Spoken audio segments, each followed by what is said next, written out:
And I want to send a big hello to all the fishermen, and all the fishermen, pescadores, they go out there and fish, man, But we're going to have a special guest. But let me thank again the groundkeepers, the teachers, our nurses, our policemen, our firemen, and all the people out there working in and day out, man, And we're, like I always say, we're in the same boat, man, And here at the Rolando Garza show, we're about community, man, community-based, And Rolando Garza, what can I say about the man, And he'll be here sooner or later. He's working. He was spotted on 37, as far as I know. I don't know where he was, but he was coming in here. So hopefully he comes in. But having said that, as I said to you many times, man, a lot of people, you stop me at the restaurants. You stop me when I'm putting gas in the car and stuff like that, And I don't mind. Okay. I'm gonna get to the guest, okay? But let me say this. Always, you come to me, you tell me what's going on, and I'll do my research, and stuff. And magic. Just a minute. So anyway. They don't want to stop talking. They want to start calling.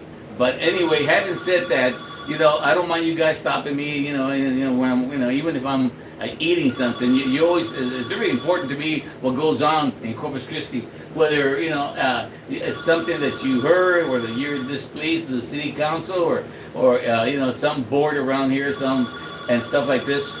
And but I don't know. So either that, but stop me and tell me what this is about, And I keep getting this call here. So anyway, let me say this. Every day we got a special show, and hopefully we can improve. And like everybody says, you always bring it. But today, see, I brought something different because it concerns my friends. Okay. My friends, let me get this call. Where's my camera? I won't get this call. Oh, look, it stopped. What are they? Okay, thank God it stopped. Thank you, Jesus. And that's why I love my Jesus. Anyway, thank you, D. Great show. Enjoyed it. And to everybody, like I said, in Corpus, man, even those groundkeepers that cut our grass out there, man. But having said that, we have I heard this story, I don't know, maybe 2-3 months ago. And it's like a 30-second spot. That's all it is. 30-second spot, Raza. And that's it, and it's gone away.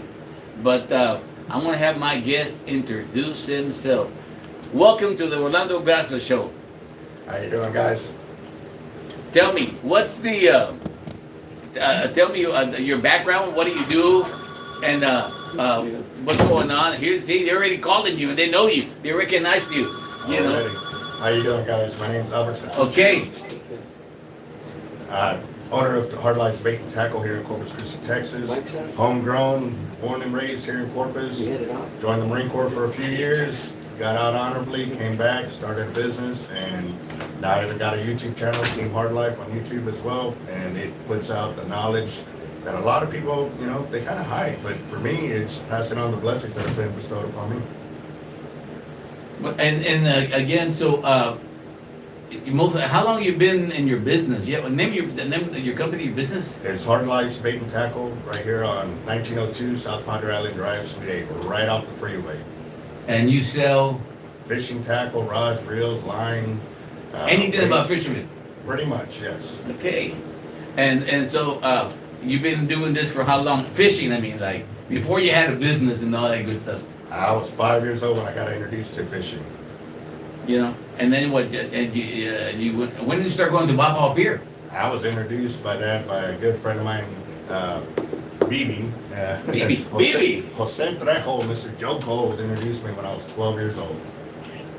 And do you remember when you first started fishing? How much was a pound of bait back then? $1.50. I can remember. How about your fishing license, man? Actually, when I was that young, I didn't need a fishing license then. It wasn't until I got to like 17 or 18, and then I don't remember, but I know it was cheaper than it is now. What is the pound of shrimp now? $6 a pound. Whoa! I used to buy them for $1 a pound, man. You know, at The boats. yeah. I mean, you know, and it was a good big fish. You know, but I remember going to Hall Pier, and you know, I'll go to the tea heads, buy my shrimp there, and then go, you know, to Hall Pier, and if nothing was happening there, I would go to Hall Pier. You know, Yes, yeah, and it started back when in the I think it was Indian Point, the old Indian Point Pier.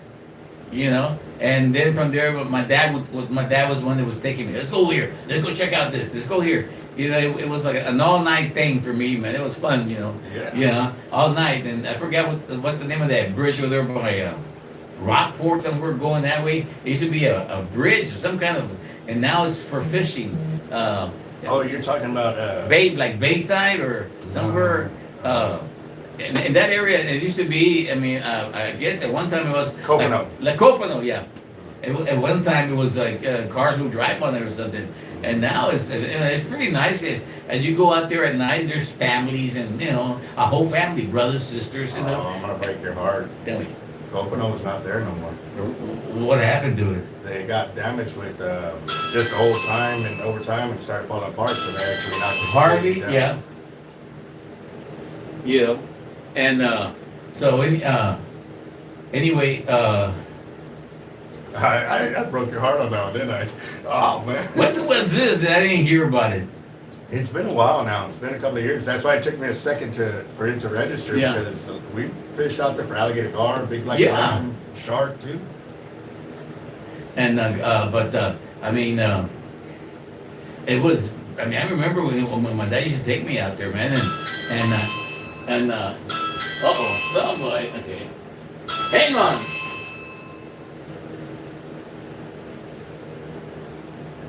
Somebody's in the line. Somebody's at the gate. Anyway, you know, this is how fast things happen. Before long, I mean, a hurricane came and knocked the you know, everything off, man. You know, and now you're telling me no more. So anyway, because was it Harvey that damaged the Hall Pier? No, actually, it was the small hurricane before that hit Mexico. It was that cross north wind that knocked off the end of the key.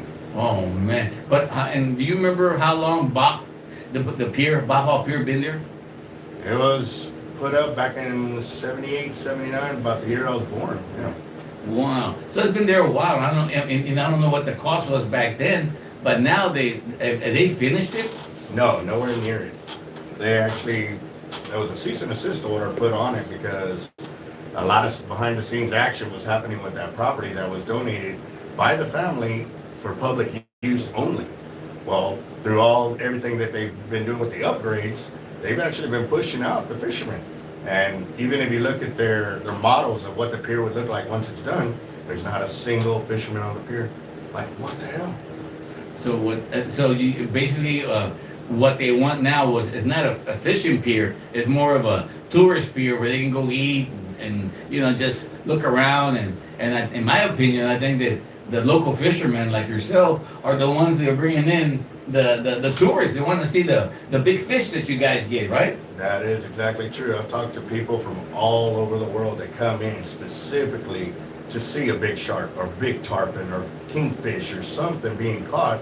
And you know, we would probably ask them, hey, did you see the little sharks along the way? They're like, yeah, but we're not here for that. We're here for those big sharks. And they would wait there hours upon hours just waiting for us to hook up. And you know, and people, I mean, some people travel from Oklahoma and all that area. You know, they come over here to see the sharks. Everybody was the sharks. Everybody's sharks. You know, and but yeah, I mean, it's because of the local fishermen like yourself, and a lot of more fishermen that live here and work here and support. You know, here in the tax base. And but I think that you know, not having you guys on the pier is like, wait a minute, man, is. Tourists, they want to kind of look at what the people are catching, especially in those big. What's the biggest shark that they caught on the pier that you know about? I did a 12'6" tiger that was a land-based record for catch and release from Hall Pier. There was rumors of other big sharks being caught off the pier, but it was all rumor because nobody has pictures. Nobody has pictures. Yep. And what's been the biggest shark you got? 12'6". 12'6". That's taller than me. He probably could eat me. Yeah, like a snack or something, like a little taco or something. Probably, And they come. I mean, how far out did you go? Was this at the very end of the pier, or? That is correct. Wow, daytime or nighttime? It was 6:55 in the morning when I hooked up, and we landed at about 7:30 or so. So Mr. Shark was looking for breakfast. Breakfast. Yeah. So what do you feed sharks nowadays? Fresh bait is the best bait. Cano, stingray, jack crevalle. Those have been primarily my two biggest ones. Blackfin tuna was another one. Got a 13-2 tiger off of that. Good eating too. For the tuna, not for the shark. So usually you go out there fishing. How long do you stay out there? That ranges. I've gone from minimum, 12 hours to all the way 4, 5, 6 days straight. And so, and I know that sometimes I've gone out there and there's a lot of people. I mean, some people are fishing and some people are are just looking and watching. But the majority, I mean, I see people, with ice chests, and they're going to stay. It's going to be an all-nighter and during the day. And do we catch a shark out here? Correct. I mean, we spend a lot of money, time, and effort, and not to mention, it's not just the sharkers here locally. Sharkers come from Houston, Dallas, Fort Worth, San Antonio. I mean, El Paso. They make the drive here to go shark fishing for big monsters. And Bob Hall Pier allowed them to be there with their families and still have a place to go shower, shave, get some food or whatever, and still keep fishing at the same time. And again, I mean, during this, I think June, July, and August are kind of busy months for the pier. That is correct. Because I noticed that that's when vacation starts for some people in Oklahoma and New Mexico, and I know people that come from all over just to come in and see what you guys are catching. Most of the time, people come for the fresh, fish and the shrimp and the oysters, And and when I heard about, that they, I don't know, there was town hall meetings or for you guys to get the input from the shark fishermen out there, sir. Yes, there was. The only bad thing about it is they put them at like 2 o'clock in the afternoon, 1 o'clock in the afternoon. Hey man, the rest of us actually have jobs. Like, we have to work. We're not retired to where we can just, we'll be there, we'll be there. They were depending on people that were retired or could be able to take that time off. And a lot of these guys too that wanted to voice their opinion are not just from Corpus. Like I said, all these other sharkers come in from out of town, from out of state to come fish Bob Hall Pier for these monster sharks. And they're holding these meetings where nobody could really voice their opinion or anything, and so when we finally show up, they're like, it's already been voted on, you got to re-challenge it and go through all the process, but that means you have to devote several months of going back, taking time off of work, which nowadays, even back then, you can't afford to take that much time off. No, man, you got a family, man. You got to put food on the table, pay the light bill, telephone bill, grocery bill, gasoline bill, and now with the gas being the way it is, it's hard, man, to go out there at 2 o'clock and you don't know if you're going to be there 1 hour, 2 hours, or 10 minutes. I don't know. It depends when they call you. And some of these meetings is at, like you said, 2 o'clock, 12 o'clock, 1 o'clock, and again, why don't they have it at 7 o'clock, 6 o'clock when the working man is off and can go on the way home, say, honey, I'm going to go to the meeting and I'm going to go to this, I'm going to express my opinion. Exactly, and that's the main thing too. They're talking about a pier that brings families together. As fishermen, to be able to go out there with another family. I mean, I would take my son out there since he was 3 years old, and we would group up with other fishermen that had families too, and we had it like it was kind of, a daddy daycare deal. We'd be out there, one guy had to go use the restroom, we would watch his kids. We'd take turns or whatever we had to do. But it was a chance for us to keep our kids outdoors, off, Xboxes or whatever. And fishing, it was that. I mean, the times that I remember was when I was being with my dad, or and going out there where there was fishing, where we go and then just spend a night in the day. It was like a camping trip for me, and we weren't fishing on Bob Hall, Indian Point, or also Pier. We'd be at the lake, Mathis Lake, you know, different kind of fishing, you know. Bass, alligator gar, catfish. I've done it too. You know, and it was different, but for me, fishing, and it's for me as I got older, and you got a family and stuff like this. Now you gotta work to pay the bills, man. And the kids, they want everything: clothes, socks, shoes, phone, everything, school projects. I mean, who has time to go to a 2 o'clock meeting and lose maybe 2 or 3 hours? That is true, because you got to make time to get there, put your name on the list before you can even walk in, and then you got to wait your turn through their meeting. And they don't even take any of the real fishermen that are out there that spend long periods of time or spend thousands upon thousands of dollars trying to make a trip on a weekend that finally cleared up on weather. That's the other portion of it. And you make a plan for next month. You got 3 weeks to get ready, get prepared, get some money on the side, what we're gonna eat, what we're gonna do, this is what we're gonna do. We're gonna be out there 2 or 3 days fishing, enjoying the weekend, especially forget Memorial Weekend or July 4th at the pier.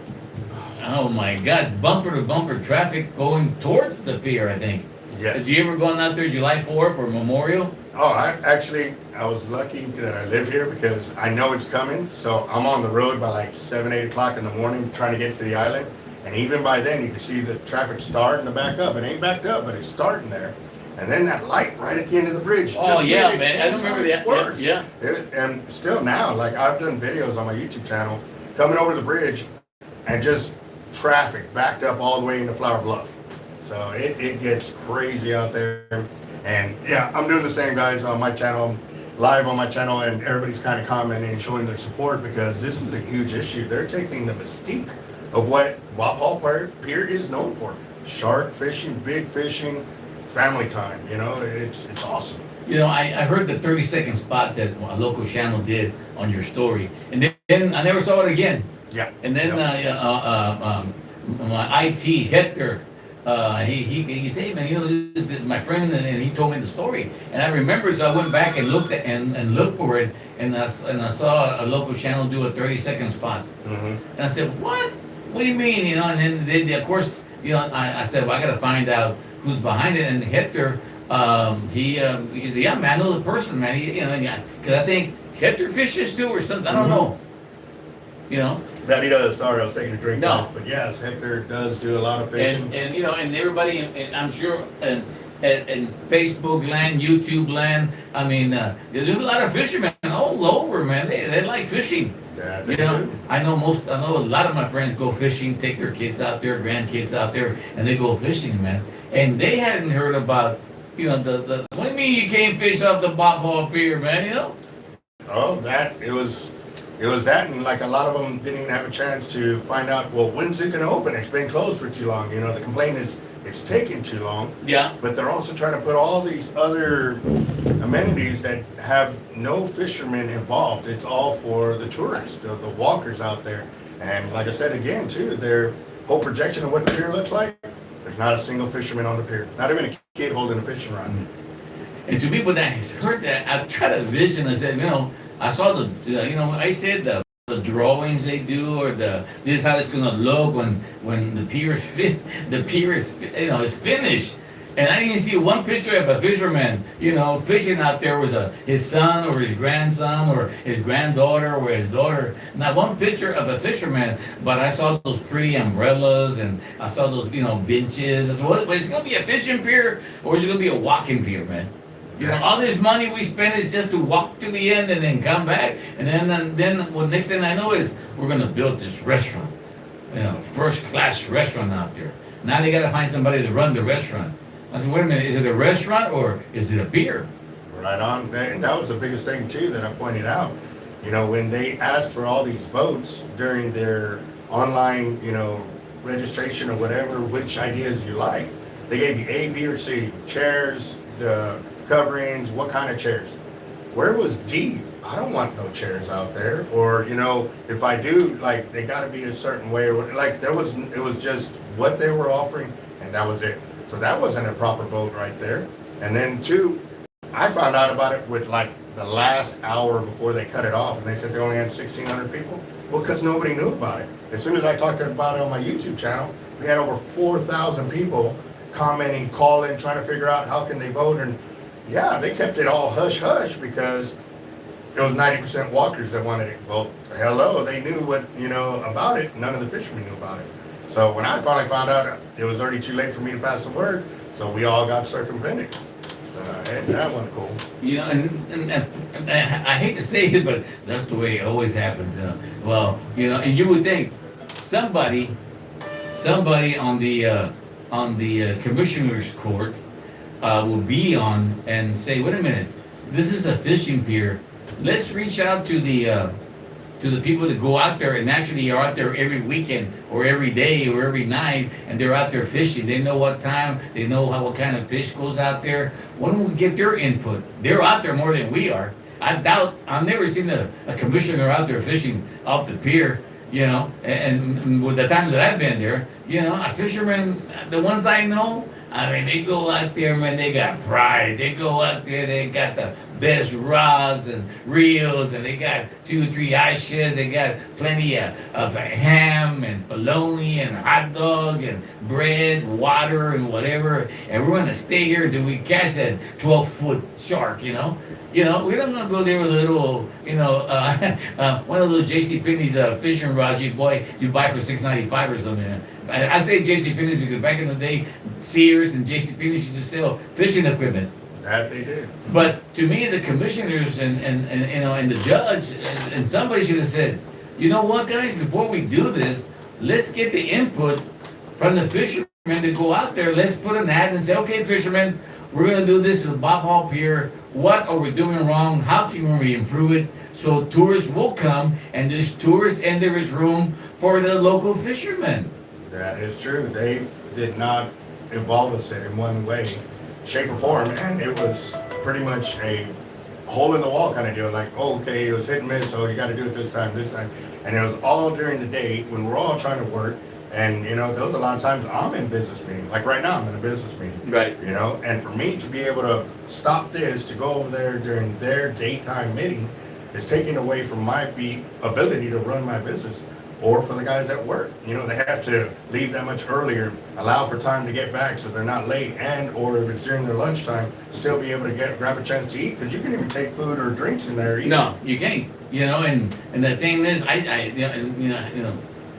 you can be a Monday morning quarterback, but the thing is that you got highly educated people on the commissioner court. Somebody there has to say, wait a minute, we're leaving out the fishermen. Let's do a town hall meeting. Let's get them all together. Let's put something out on the news. Attention fishermen who fish up Bob Hall Pier. We're having a meeting at 7 p.m. At the Silverado or whatever. And everybody attends. Free to attend everything. But I didn't see no advertising of all. And the thing is that I get it, man. I get that. And whether I don't know who's behind it. Who say, well, that was pretty. If you're going, I don't know what the pier costs because there's not completed yet. But again, the tourists, they come and they hear about this pier, that pier, whatever, and now you get people. They might be tourists, but they're fishermen first. Shark fishermen.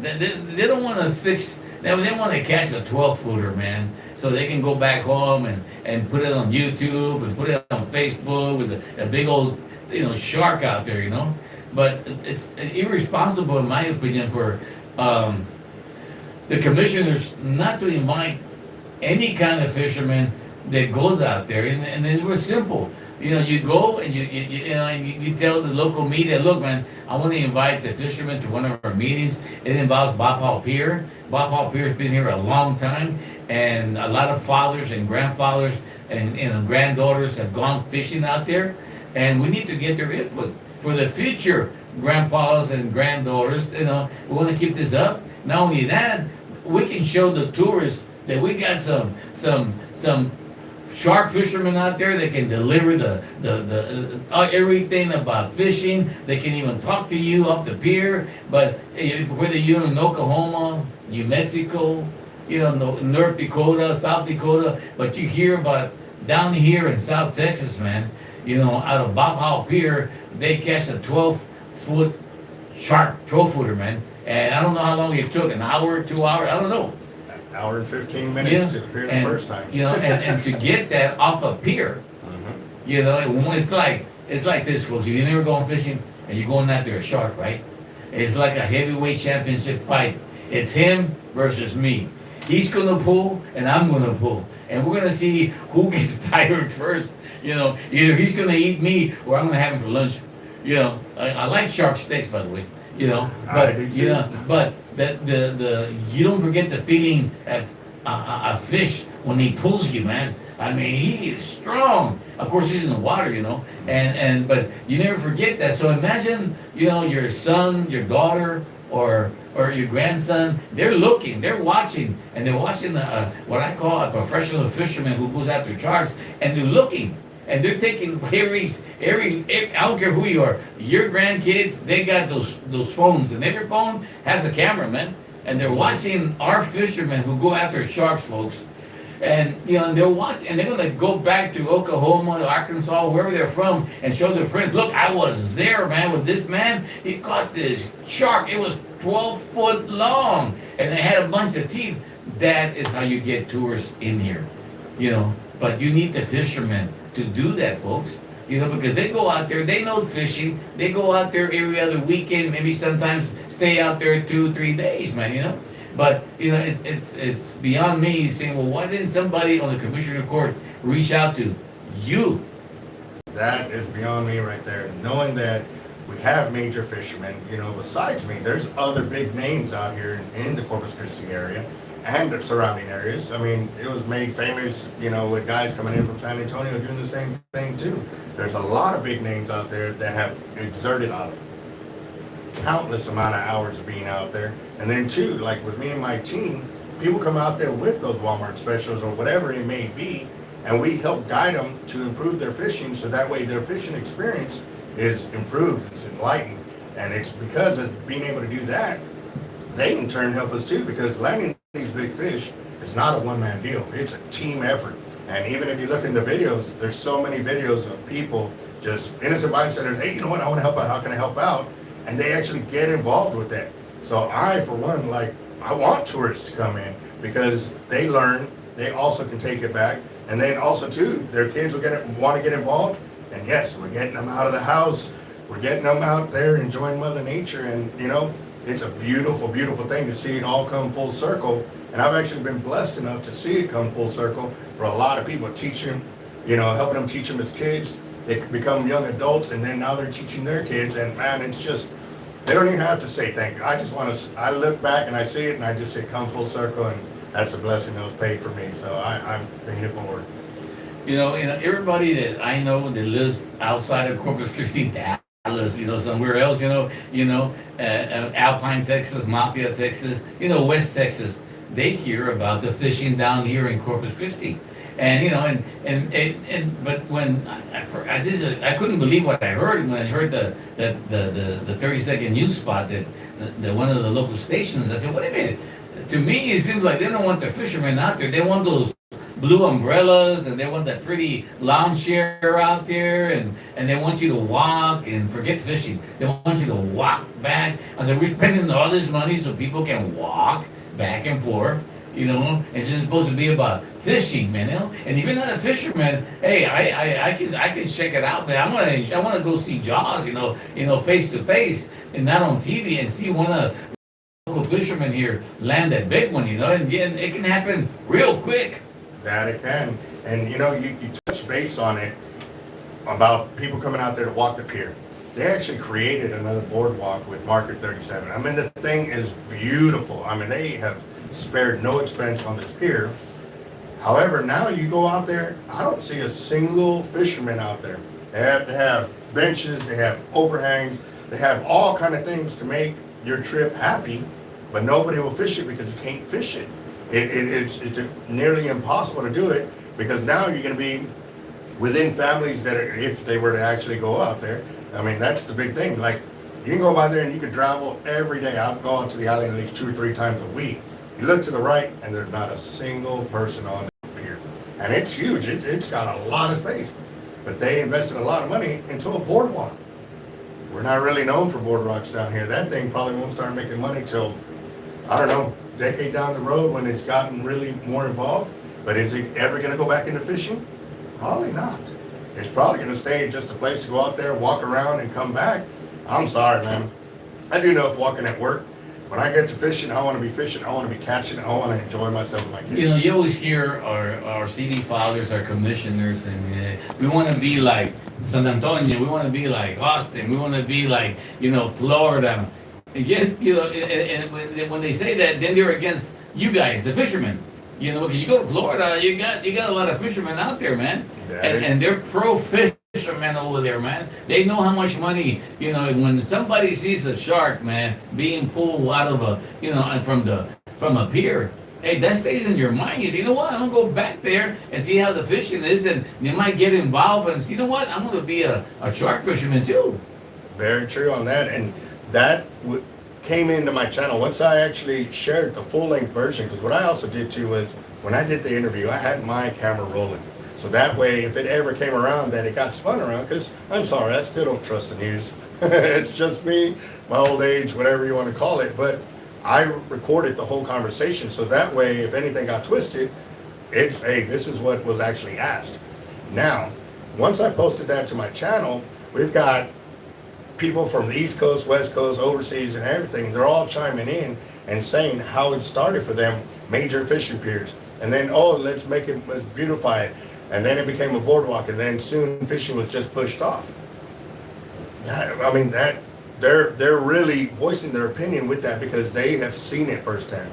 They see where this is going already, and they're warning us, hey man, if y'all don't stand up, stand united, stand together, no matter where you're from, put your differences aside and realize our kids are going to end up paying the price for this. They're not going to have the ability to sit there and take their kids and say, hey man, this is where my dad showed me, or this is where my grandpa, or in my case, you know, my friend's dad showed me, introduced me to the pier when there was no way I could afford to do it back then, but he took us under his wing.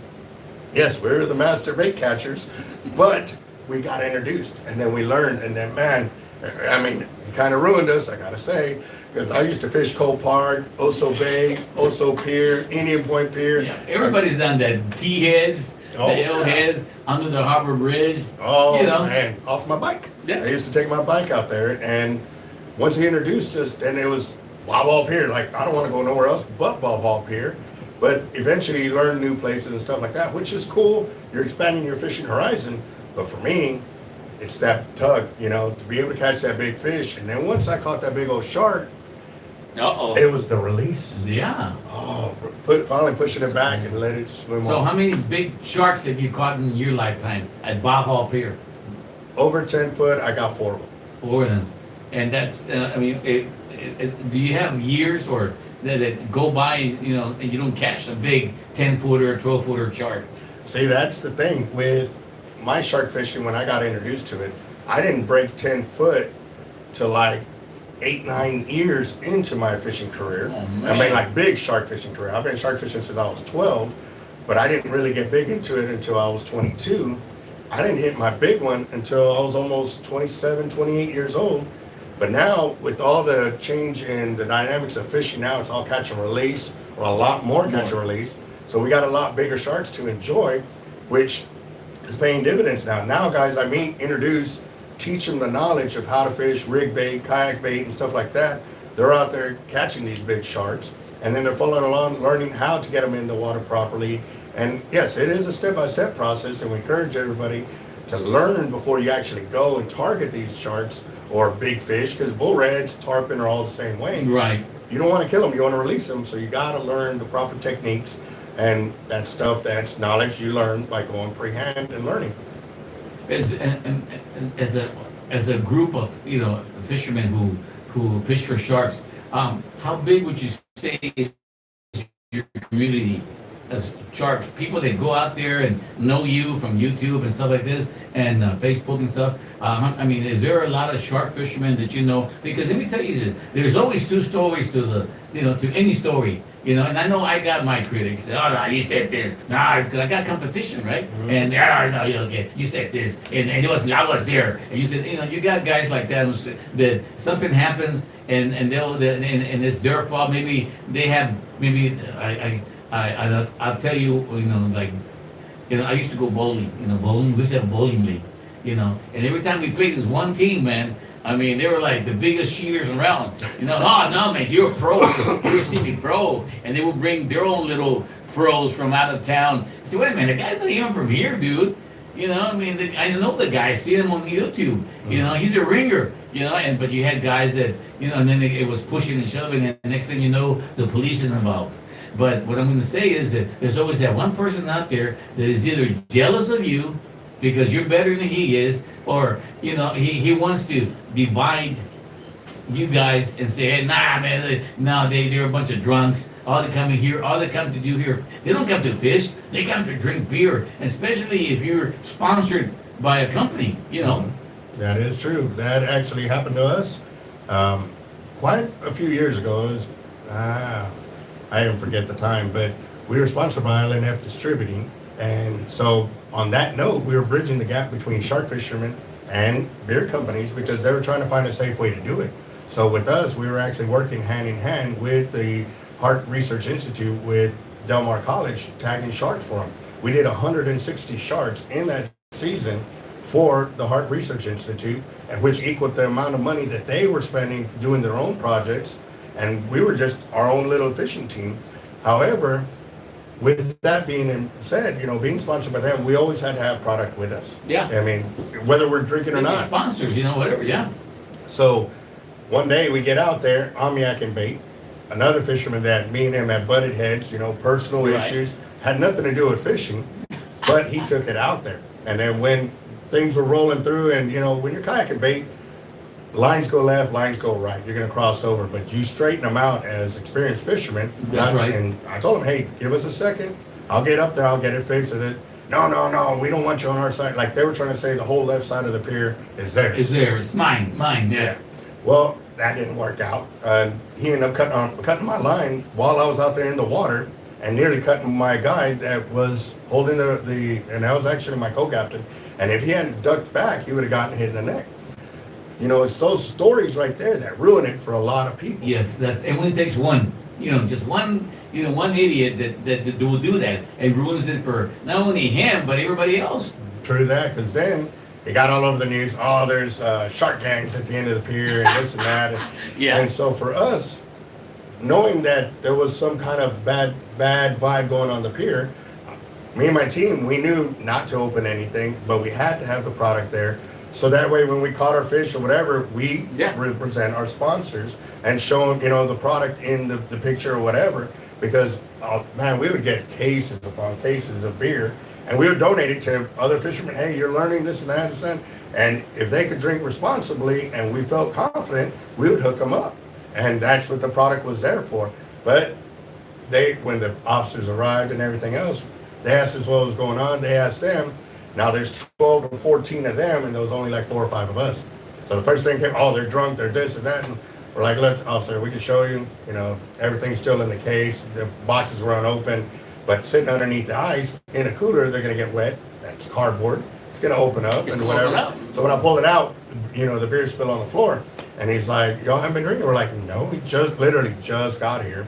And I explained everything. He's like, well, do us a favor. Just remove it off the pier, and we'll be good to go. And I was like, all right, cool. So we rushed it off the pier real quick because not only do we already have baits in the water, I mean, we're already fishing, like we paid to be out there.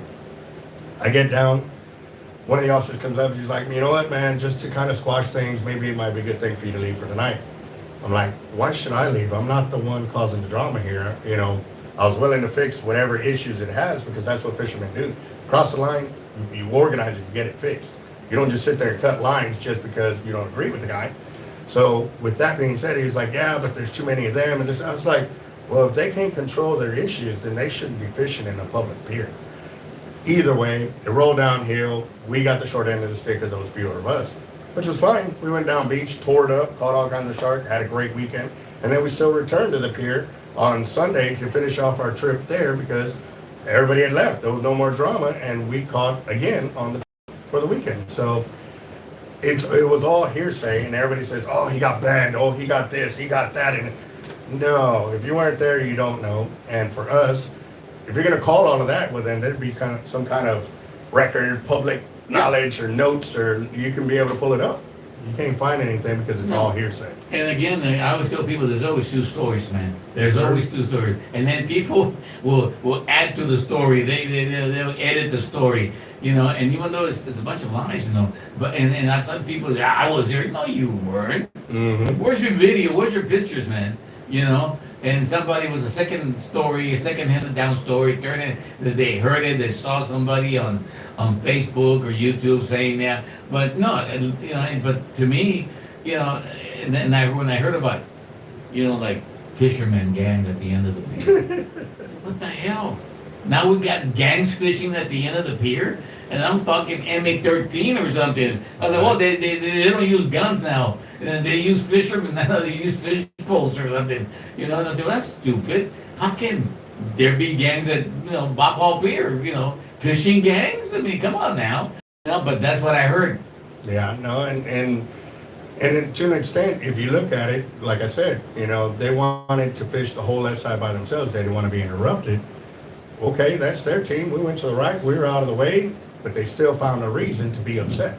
And with that, you know, any pier, any public pier, if there's a hole, there's a spot for you to fish. You don't govern a whole section of the pier and say, hey, we're holding this for our friends or this and that. You know what? As a team, whether my friends got there on time or not, if somebody wanted to fish that spot, they can fish that spot. And even then, you know, we communicate with them. Hey, man, fish in with us, but we got some team members coming in, or, you know, if it's cool, they fish in with us. You know, we communicate with them. It ain't just, no, you can't fish here in this spot. No, we're doing a tournament tomorrow. We're prepping for this. Bro, it's a public pier. You cannot do that. Like, and even then, by sharing the knowledge and teaching people, that was the other thing. They say, oh, they don't know how to fish. Well, teach them. You got all the knowledge. Teach. No, I don't want them out there. Rather than have a bad time, a horrible time, and then they don't go fishing again. And, you know, many times, you know, and I don't, you know, and I don't know why. I mean, you know, if I was a politician, which I'm not a politician, and I was a commissioner, I would have. I mean, I don't know about you three guys or four guys, but let's contact somebody who actually goes every weekend, out there fishing every weekend, has actually caught a shark, and can tell you, you know, first-hand knowledge what you know our sharks fishermen can do. Has anybody from the commissioners actually reached out to you, the judge or your commissioner that takes care of that part of the island? No, and actually, I sent an email to the judge after you did your online survey fill out, and I was like, hey man, this is unjust on it. There's not enough time. I know there's not going to be enough fishermen that have known about this. I'm trying to pass the word, but no reply, no response, and you know, hey, a simple email, well, it was put out on this date or something, but at the same time too, they keep doing it during the day when everybody's at work. Nowadays, you can't be on your cell phone. You can't be just answering. You can't be on, you know, and a lot of us work those type of jobs. So I know I can speak from experience. I mean, yes, I run business off my phone, but you can ask my distributor. Sometimes I don't answer their email for like 2 or 3 days because I'm that busy. So it's more than just getting the fishermen involved. So as far as you know, what are we waiting for now? Are they going to make a decision on this, or they're going to say it's a done deal, or what is anything involved? I mean, when's the last time you communicated with the judge? Send another email. Hey, by the way, I will send you an email, but no response. What's going on? Well, that was something that came out all over the news. They were saying that the judge is being involved or investigated on a lot of dealings underhand with the property that was donated by the family for public use. So that's all we've heard. That's all that's being put out there. But it's probably just me, but if y'all think alike, the judge ain't the one who controls all the paperwork. The board members of that pier had a say-so in that, and they control all those properties around there. They also had a hand in that too. I'm sorry, the judge can't be the only one taking the fall. There was multiple people putting their hand in that cookie jar, and for them to just throw her under the bus, hey man, I'm sorry. There's got to be more to this story than that. And right now, it's all kind of being hush hush till they can get through it or whatever. But still, a lot of people are going to lose out, and that's our next generation of fishermen. If we don't stand up, like I said, and speak our minds on this, we're going to get run over. If I, again, famous words from Dr. Sensine and Jack Gordy. If you see something, do something, and say something. And if you fishermen out there enjoy shark fishing, for example, that is your peer out there. That is your peer. It's for you guys to go fishing. That's why I build them, not for special interest people, what I call special interest. What interest? I have no idea. I can only imagine because I'm not there at those meetings. And I'm thinking they wouldn't invite me to the meeting because I'm part of the medium and I would expose the truth. That's what I do. That's why we're ground here at Rolando GARZA show. We are community based. We help everyone, man, because we know, that there's two stories to the issue. Now, a lot of people here are saying, well, Eddie, this is the first time I've heard about shark fishing. And I didn't know that they were not going to let the sharkmen there. But like you said, it can't only be Barbara Canales, okay? There's other people, other players involved in a decision like this. It's about money. That is true, and there's going to be a money trail. It's going to be found. It's going to be brought to light. It just sucks that we're waiting on the back burner to find out what's going to happen. And then with the cease and desist order that the family has put back out, what is going to happen with that? Like, are they going to take everything back? Because they have the right to. Their contract with the city was null and void once they were circumvented out of it, and properties that they didn't approve were sold. Like, the fishermen can really lose out here, and that's going to really hurt us. I don't know if you thought this by, but when I first heard of the story, I said, wait a minute. Okay, if I was a shark fisherman, and they're not letting me fish on that pier because of special interest. A lot of people are, involved that we don't know about in the background. They don't want to come up to the forefront and say it's this or it's that. But there's more people, and there's always somebody else involved. They got their hand in your chicken fried steak there. There always is. But I said, well, if I had a magic wand, I would, I don't know what a pier costs to build. And then I don't know how you can go get a piece of land that you can say, okay, I want to build a pier right here. I don't know if the state or the city or the county will say, yeah, we'll give you so much, and then raise some money, get some funds going, and actually build a pier, form an organization, a foundation, and that you will involve everybody to be, that way nobody else can say, a fishing pier is a fishing pier, man.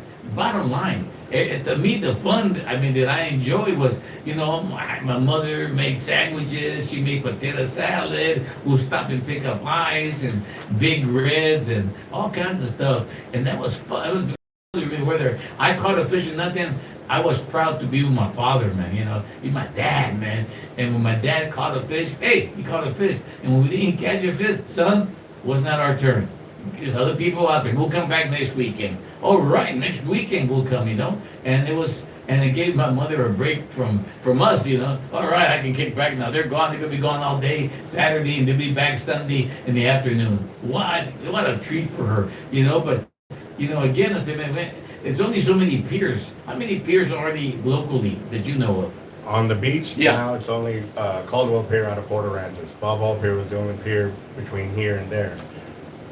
Because I know it's I hope that everyone out there on Facebook, YouTube can get together behind this issue and actually get together. Maybe I don't know. I'm just throwing these things out to you guys, the fishermen out there. Maybe let's start a petition because they might they have the power to do anything they want. But and the thing is that and they're going to say, well. Shark fishermen, you never really said nothing about it. One person came forward, but that was only him, and he never, and of course, nobody responded to us, But of course, who can go to meetings at 2:00 if you're the father or the mother? Because there's some ladies out there that they like fishing too. Oh man, there's a lot of great fisherwomen out there, and they're tearing it up. I see multiple times where they're out there taking their kids. And they may not know, but they get out there, they're still trying their best to be both parents at once. And so it works both ways, guys. Women fishermen, men fishermen, going out there taking their kids. At the end of the day, if you take anything away from this, it's about the next generation that's going to lose out on everything that we already had before us. I don't want it to be just a rumor or, oh, back in the day. No, come on, guys. Stand together, stand united, stand up, voice yourself. You know, and again, you know your customers, you know your friends or your fishing, teams out there, and all of you. I mean, I would say this because I've been involved in a lot of issues. Me and Rolando GARZA, we're all about civil rights. We've been fighting civil rights for 30-something years. And, whether we were organizing a union back in the day, and stand together. But, you can only do so much if you're one person, folks. So you need to, gather around, say, what can I do? I mean, do we need to take petitions? What can we do? We can go to, Academy, stand out there and hey, man, and gather, signatures and see how many you can get. Because whether you have your own team or you have another team, or you're out from out of town or out of state, and you're going to come here, they're not going to let you come in and fish, because that's going to be designated as a tourist pier now. Yeah, that I'm not going to stand by, guys. Like I said before on my channel, I've said it on the news, I'm saying it right here. I'm not going to let this slip through my hands when I have the ability to stand up and say, no, this needs to be done the right way for other fishermen to enjoy too. Like I said, and it's not just, I'm not just concentrating on shark fishermen, don't get me wrong. No. But any fisherman out there has got to speak up, because, a lot of times they start off with just, I started the same way. Walmart special, pushing a regular cart out there, stolen HB cart. Didn't say that, but, Yeah. and then you evolve, you grow. But it's because of knowledge you learn out there from other fishermen. So, sharing the knowledge is awesome, guys. Yeah, some people just want to be left alone. Cool, teaching is not for you. Awesome. Don't hold that against you. But just remember, if you would have taught that person, they might have been able to help you land your fish if you were there by yourself. At the end of the day, it comes full circle. One way or another, either they're going to help you or they're going to hurt you in the long run. Sharing the knowledge is power. Yeah, back in the day, what was the entry fee to go on the pier? And how many fishing rods can you have? Or did they charge you per fishing rod or what? I can remember getting on there and they would see our gear. Oh, you're a shark fisherman? We're like, yeah, go ahead. They didn't even check gear. They didn't check nothing. They didn't check any of us as long as we were shark fishing. Now, the next week I went over there with small gear for tries. Oh, no, you got to pay. How much rods, how much, and they would check, because they knew the big fishermen that were going out there were drawing in the crowds. And I've seen it where I caught, a 10-foot tiger. Yeah. 300 people ran to the end of the pier once they heard that somebody was hooked up. And they followed us all the way to the beach. And you can see everybody in the pictures and in the video of us handling this big shark and then releasing it. And then, they're wanting more knowledge. They're like, well, why'd you release it? And why this? And why? Hundreds of questions come to us, and we answer them because it's sharing the knowledge. But also, too, it likes that spark that may get them to come out and come fishing with us and or introduce their family to it. Because, for me, these are priceless moments, guys. Tomorrow's not promised. Today, I'm going to enjoy it as much as I can because it's a present. So I'm going to enjoy it. So let me ask you this one question before we leave. We got about 3 minutes. How many women have you seen on the pier that go really like to go fishing pier, whether they're fishing for just regular fish or there's someone that, all right, I'm gonna give me a shark, I know of at least 20 to 30 of them that kayak their own bait too. Like they get in the water, they get down, they no, I got my bait next. Like they'll push their husband off and they get out there and they get it, man. So like I said, these women sharkers that are out there, they hold their ground, and they beat out guys in shark fishing tournaments too. Like I said, it's getting out there, it's putting the effort in, and a lot of women get down and they go down with the big fish too. So don't think you can't because you're a woman. I've seen it. My other daughters catch big fish too. So. And again, because I know someone's they're hearing the show and on YouTube and Facebook, and they're going to be discussing this because, and like I said, maybe 3 months before when I heard about this, and then I'll say I'm going to see if they're going to follow up with another story, but I didn't see nobody following up with anything, you know. And so I said, well, okay, that's fine, you know, and that's why, you know, I again thank you, Hector, out there, Mr. IT, I call him IT, because he's the one that said, you know, and I believe he's a fisherman too. Yeah, Hector You know? Vargas. Yes, Yeah. sir. And he told me the story, and I said, man, that's not right, you know. Then I started doing my research, and I said, wait a minute, you know, there's more to this story that someone's not telling me, because I know one thing, there's always two stories, you know, and stuff, you know.